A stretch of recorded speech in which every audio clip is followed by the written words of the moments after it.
உலகத்திலே வாழும் பொழுது நாம் ஒவ்வொருவருக்கும் நமக்கும் பிரயோஜனத்தை கொடுத்து முழு உலகத்துக்கும் நம்ம பிரயோஜனம் உள்ளவர்களாக எப்படி வாழலாம் என்பதை வீடுகளுக்குள் பேசப்படக்கூடிய சூழல் உருவாக்கப்பட வேண்டும். அதைத்தான் அல்லாஹ் குர்ஆனிலே நபியுடைய மனைவிமார்களை பார்த்து சொன்னார்.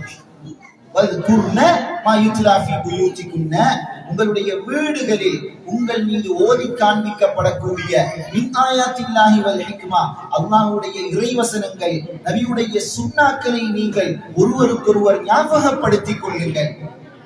தாய்மார்களே, சகோதரிகளே, வீடுகளுக்குள்ளால் நாம் குழந்தைகளுடன் மௌத்தை பற்றி பேச வேண்டும், கபரை பற்றி பேச வேண்டும், ஹிசாபை பற்றி பேச வேண்டும், சிராத்துல் முஸ்தகீம் பாலத்தை கடப்பதை பற்றி பேச வேண்டும். கியாமத்துடைய நாளிலே மக்கள் அல்லோல கல்லோலப்பட்டு இருக்கும் பொழுது அல்லாஹ்வுடைய அர்ஷுக்கு கீழால் நிழல் பெறுவது எப்படி, அதை பேச வேண்டும். சொர்க்கத்தை பேச வேண்டும்.